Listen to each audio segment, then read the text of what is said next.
Hey guys, guess what day it is? It's Halloween. I'm a dragon.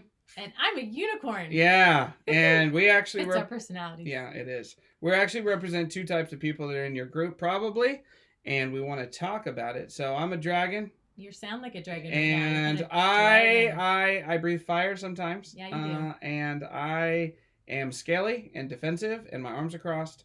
And I've had a bad day, and I'm having a hard time, and I don't want to talk about it because I'm moody. And so that's me. And come on, you can do it. Nope. And then over here we got the unicorn. Yes, today's been a great day. Everything's going awesome. Life is rainbows. She runs around and poops glitter and thinks everything is fantastic. And it's just also a defensive front because she actually doesn't want to deal with the tough things that are going on in her life. What tough things? So whenever you have somebody who is a little bit sour or a little bit too happy, that's usually a defense mechanism about talking about what's actually going on. So we're going to talk about it. You know, you've had this, right? How are things going? You know, and I get to see this a lot with students, high school students, because they're fantastically unaware that they're transparent. They think that they just haven't had enough time to develop the defense mechanisms to really truly hide who they are. And so it's actually a wonderful thing because they're just super transparent. Yeah. So you've seen students who run around, or you've seen people come to your group and everything's great. Everything's awesome. There's no problems. I don't even have any prayer requests. Everything is humming.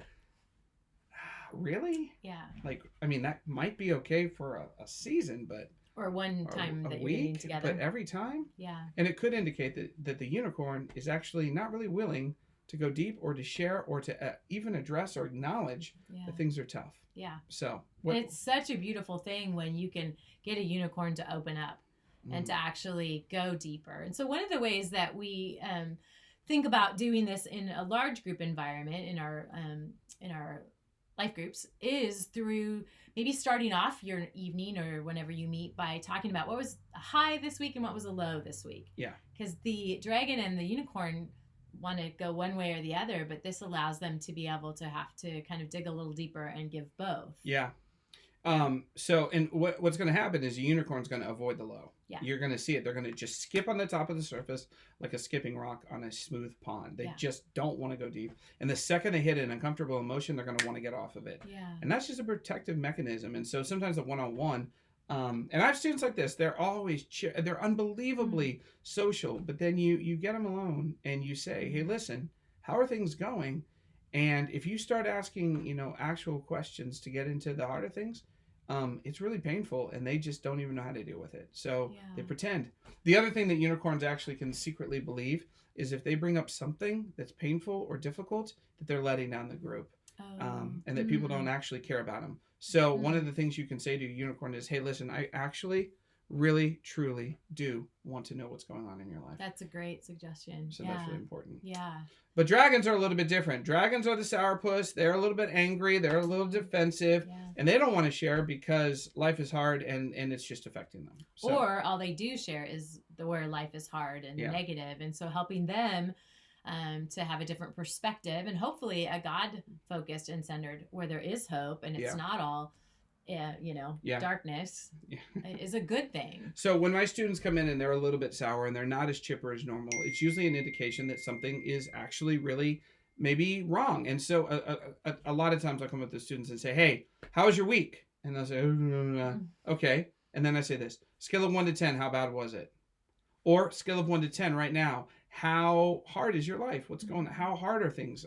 Scale of 1 to 10, how stressed are you? And so this allows them to begin to talk about the reason why the dragon has emerged. And then you can begin, again, to your point, involving God in that reality. So that's also a good thing to do. So whether or not you have dragons or unicorns, you're probably going to have it. Look for it, and then make sure and intentionally ask some questions to get underneath the root layer of why folks are being a dragon. Or a unicorn. And we're usually one or the other. Yeah. We tend to be. Yeah. And maybe we can meet in the middle. Yeah. And have a good balance of the dragon. I just realized how ridiculous this is, Lisa. Yeah, mine keeps falling off my head. Yeah, mine's... Can you do? No, mine's too. It's... Yeah. This is for crazy. A child. But we did this for you. Yeah. Because today's Halloween. It is. We spare no expense. So. They were on sale at Target. So, whether or not you have dragons or unicorns, help them through that. Be a caring pastor. Be a caring pastoral presence in their life. And at the end of the day, we can just take off our masks. Oh, good idea. And be truly transparent. Who we are. Yep. Happy Halloween, everybody. Bye, guys. Bye.